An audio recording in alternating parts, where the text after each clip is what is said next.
Hello, greetings. This is Gilles Mention. I come to you in great joy and happiness today. I do feel that there is a great deal of freedom and liberation. My higher self is informing of marvelous things that are to come, and so life is made to be joyful. Life is made to be happy. I can say my hour has come. I've been fighting against the flow of my own creation, but I have to forgive myself for this lost time and move into this sphere of ascension. For I'm going to pull out a few cards, but it is important to understand that the whole solar system is moving into this part of the galaxy where magic manifestation will be happening, all kinds of revelation will be coming up, and so the whole of humanity is going to have to review their belief, whether it is scientific belief, religious belief, societal belief, in order to adapt to the new energies, and so all kinds of miraculous manifestation can come into the picture. And so I also wanted to say that we don't need to complete the karmic cycle to move into the next level, to move into unity and love. For unity and love has always been available, and now if there is an old energy, some bad memory or anger or sorrow or whatever that comes back into our mind, you said, well, thank you very much. I know you're coming to remind me of that, but no thank you. I am moving on to something else rather than getting angry or frustrated or whatever. It is about being lucid and allowing ourselves to stop some of the old program and move into the new. I'm going to pull 10 cards from the Casanova, a Venetian deck. It is a romantic deck. Everything is about romance in Casanova. And so romance is part of our life. It's fun. And for many centuries, we spend everything in life was centered around romance and the ability to share that experience. And the situation is the fool. So the fool is is free from fear, is able to leap into all kinds of things, is free. The mind, I mean, we may be physically connected to the earth, to this physical body, but our mind is free. Our mind should not be prevented from moving anywhere, into any dimension, anything. There is nothing that are blocking our mind from expanding into any territory. And the fool is that he has completed the cycle of his timeline and then moving into to a new possibility. The energies that are around that is the King of Wands. The King of Wands is the seer. It is a card that it is the understanding that there is we are the seer. There is all kinds of new sensation, what is coming in the fifth dimension for those who are allowing themselves to move into this love and unity, which is the truth of our soul and our spirit, to discover a sense of peace, of joy, of bliss, of satisfaction, of abundance, like beyond anything we can ever dream of. So allowing ourselves to let go of all the limited programming is important, to allow ourselves to reintegrate all this psychic power. What we see before us is the towers. There is a great deal that needs to be changed, and sometimes the universe has to force the change, and so we have to allow ourselves a certain time for meditation, for healing, for integration, to let the old go. If we need to bring new furniture into our house, we have to let go of the old first, and for a little time there is no furniture in the house, so it is not that comfortable maybe, but we know that since we order that furniture, the new furniture which will come will be a lot more comfortable. So it is part of a process. Do not take the time for yourself, for your well-being, for your health, to return to a natural state. For a long time we had to integrate we needed all kinds of things to bear with this incredible matrix, like smoking, drinking, and all those things. But now we no longer need it. We have to allow ourselves to return to the natural state, and we'll see that there is so much that life is here to give. So in the subconscious, the past, we have those worries. The worries are in the past. They're all gone. It's like all this sense of lack. We cannot have lack and abundance. We have to move into the state of abundance, which I didn't mean to criticize Aristotle, for Aristotle is an essential philosopher in my past video, but in many sense, and so we have to respect. He's an incredible thinker and brought a lot of wonderful things into the collective consciousness of humanity. But he brought also this materialistic economical system, which Plato did not want, because he believed that it would create too much suffering. And it is the case when we look at society, this over-monetarization of all things, when money is all, it does create so much suffering for those who do not have it. And so But in many sense, we have to let go of that and move into the state of abundance for life will unfold. And it is a little bit like, to use a metaphor, it is like humanity is like little children that are playing in a sandbox. And but then there is some adolescents, some teenagers that have come to take the control of that sandbox and are that are bullying, creating a tyranny for the little kids that are playing there. But the kids are now growing up, and so they will rebel against this matrix, and then all of it will disappear. The key to do that is to take the hands of the archangel and allow ourselves to be guided to the swings and all the more fun things, to leave the sandbox of evolution. For as we live it, all those old powers have no longer any grasp on us. For one clear thought will extinguish 1,000 negative thoughts. Where we are now is the chariot, it is the vehicle, it is the success, it is the ability to be the goer, to move forward, to use our light, and it is a light body that will unfold, that will give us access to countless dimensions of beauty and truth, those higher planes. What is coming up right around the corner is, here is the Ten of Wands. The Ten of Wands, here is somebody who's playing cards. And but in many sense, the Ten of Wands is saying that we have to become, to not allow ourselves to be oppressed by the situation of our life. We have to react in relationship to that.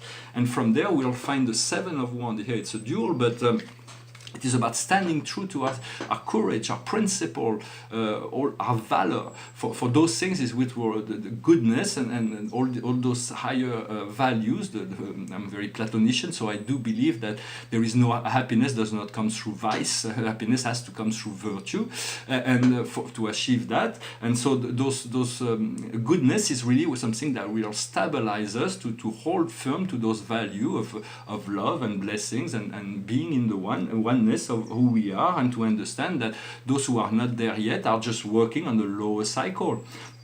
But they are not to be judged for being on a higher circle. The only thing we do not want to give them power to bring us back down. And so by holding on to those values, we are able to face everything with joy and lucidity. The strengths we have, who we are in this situation, is the Four of Cups. For the Four of Cups, is the moon in Cancer, so there is wisdom around that says that we do not the emotions we do not allow ourselves to be overwhelmed by emotion. Our emotions are a guiding system for if we but we want to keep things light as much as possible, and once we do that, we can find strength, the great heart opening. It is the heart that is opening. It is the sharing of love that is becomes a permanent experience. Love is not dependent on condition. It is our nature, and everyone we encounter will be subjected to feeling that love if they open to it. For we can lead a horse to the water, but we can never force them to drink it. What's around us is the moon. The moon is the test. It is the reflection of the sun. For we have to understand that there is nothing to prove to God. God is already willing to allow you to return to that great divine heaven, the higher self. God, the eternal life. All this is just one thing. It's just one. It is one. And in the meantime, the moon is conditioning this program of evolution. But if we have anything to prove, it's to our ego. There is nothing to prove to God. We don't need to complete the karmic cycle to move into to let go of all those old things, to old programming. For our DNA has been redefined, reconditioned. And in our hopes and fears, in our inner emotion, we have this wonderful energy that is the Four of Wands. The Four of Wands is really the wonderful magic of relationship, of deep fulfillment, of comfort, of security, of well-being. Those are settled energy. They need to be cared and with gentleness. They have to be cultivated. The outcome for us is not to be indolent. For here is the card of endurance, the Eight of Cups. So the understanding is it's okay to be in non-action, but we do not want to postpone indefinitely those things we need to do. We need to address those things, and then we find the hermit, the one who can walk on his 2 feet, is holding the light, is seeking and will find. He's the seeker, and as he seeks, he finds, and he brings the light into other people's life. For the hermit likes can walk alone. He doesn't need anybody, but then he also enjoys company. The key is to hold on to that, to be a light unto ourselves, but also to be fully in relationship as much as possible. We have to understand that consciousness can be completely free. As we open the eye of our mind, we'll discover that we are able to fly into any level or any dimension. There is nothing that can create the obstacle. If there is obstacle, they are physical, they are temporal. We are held. The physical is being kept in frequency by time. But as we move into non-temporal space, non-temporal time, and eternal time, non-temporal space, then we become free to experience and explore all kinds of dimensions. For the truth of who we are inside is divine. It is omnicentric. It is everywhere. We are one with the whole universe already. But in order to do that, we have to move by step, and for that we have to leave the third dimension and understand, to become interdimensional, to be able to move from one dimension to another, to become used to that process of changing dimension. The easiest example to understand is when we have a dream. We are in the fourth dimension, we're no longer in the third dimension. Everything is flexible, movable, and everybody in our dream is just a projection of ourselves. So we realize that unity through the dreams. Even dreams are means of communication that are between the soul and the human consciousness. As we learn that interdimensional frequency, we reconnect to that multidimensional energy that will lead us eventually to our universal self, that omnidimensional self. Understand that God has created the whole universe for the joy and happiness of its children, but God allows us to experience all things, even the darkness. There's just temporal illusion, and He knows that. And as the souls are eternal, all souls will eventually free themselves from that, from whatever bondage they have selfly created or allowed themselves to fall into. For joy and the realization, everything was created for God to experience Himself, herself. For God, as in the paradise, everything was so perfect. There was no experience beyond that perfection. But as the universe was created, God allowed Himself to experience things beyond that eternal perfection in order to create an expansion. And so God wants to realize Himself through each and every one of His children. For that is the program. There is an infinite diversity. It's just one great spiral of energy, or to be exact, 7 great spiral of energy. But our own spiral is a monumental cosmic spiral, and we are just at the end of that spiral.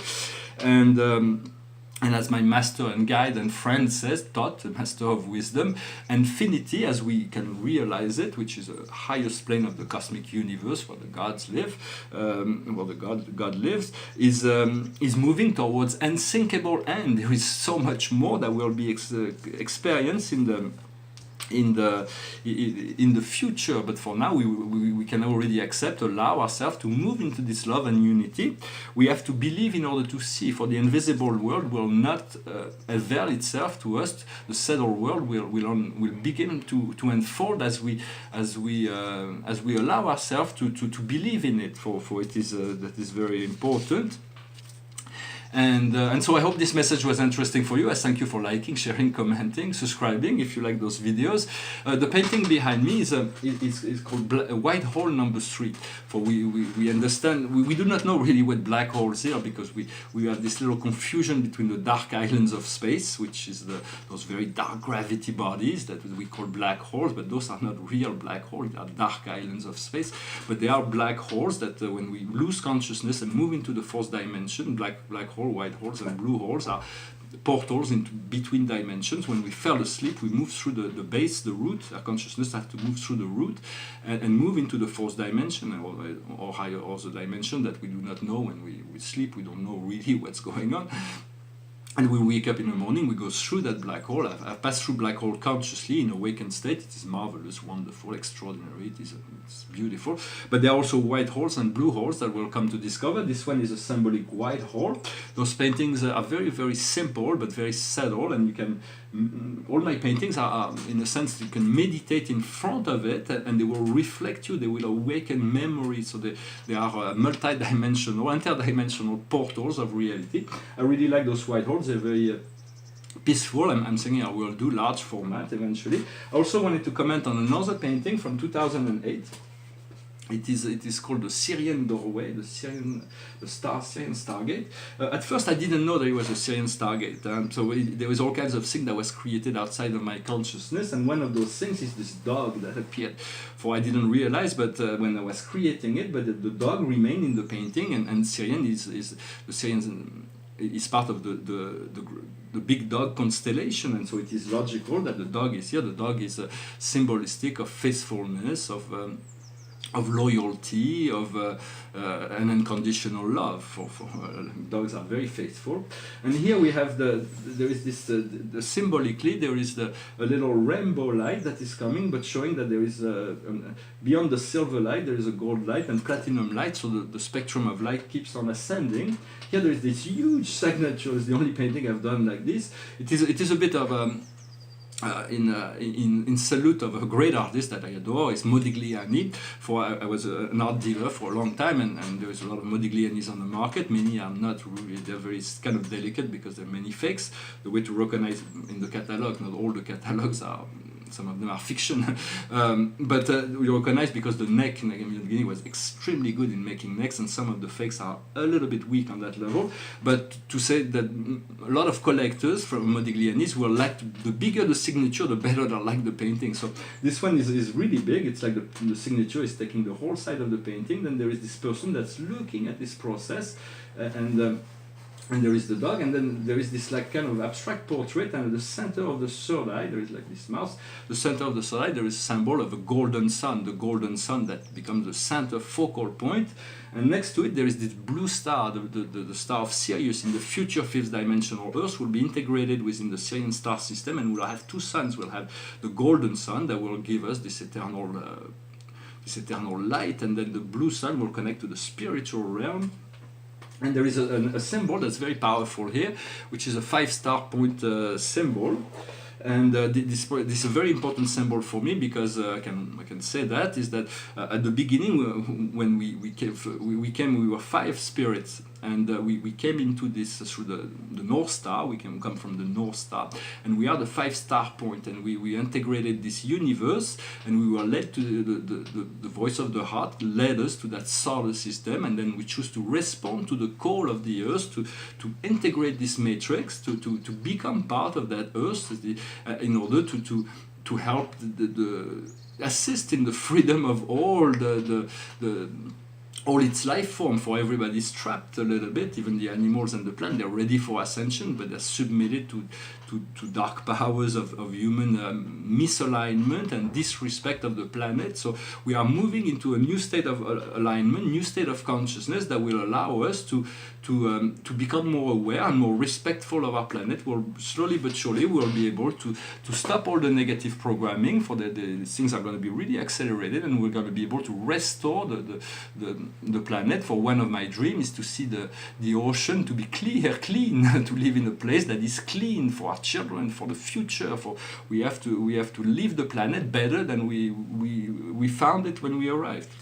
For that, it's just ideas. For I'm only guiding you in relationship to my own consciousness. I do not pretend to possess the absolute truth, but I know all those things I'm talking about are very serious. And if you choose to allow yourself to move into this love and unity, you will start to discover new feeling, new energies, and it is a slow process, but it will continue. As soon as we begin to awaken, we cannot fall back into sleep. So we'll continue this awakening. I'm going to sing a song that is a song that speaks about the ephemerality of life, and so we have to accept and become one within the now of the present, to enjoy life for everything that is.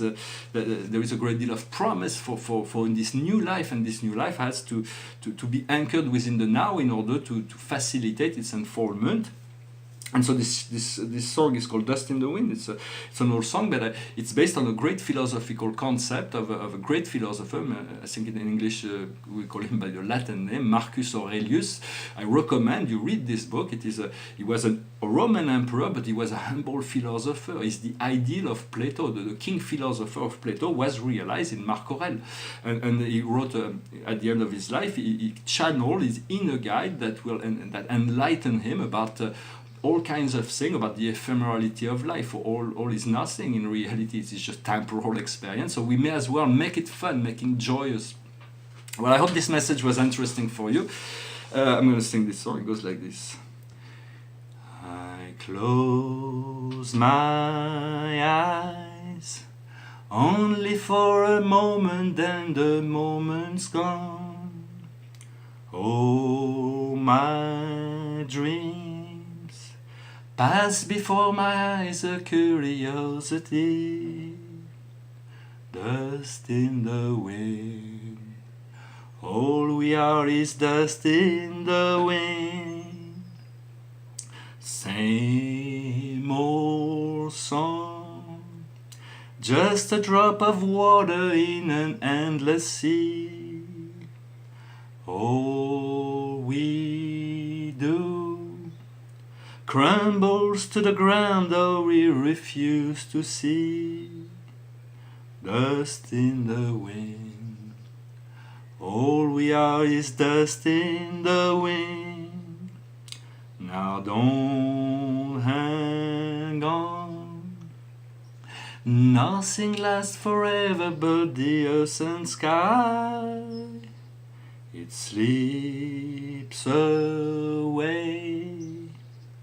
And all your money won't another minute by. Dust in the wind. All we are is dust in the wind.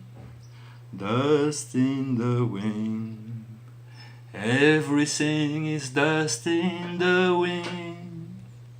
Well, thank you very much. Please allow yourself to understand that this moment of now is eternal. It will always unfold, whether we live on earth or we have to depart. It will continue forever. And so enjoy each and every moment in the best of our ability to always find new ways to share, to enjoy, to relax, to discover peace, to discover joy, to discover creativity, new creative ways. And as we do that, higher self will reveal unthinkable potential. Thank you very much. I wish you a good day. Namaste.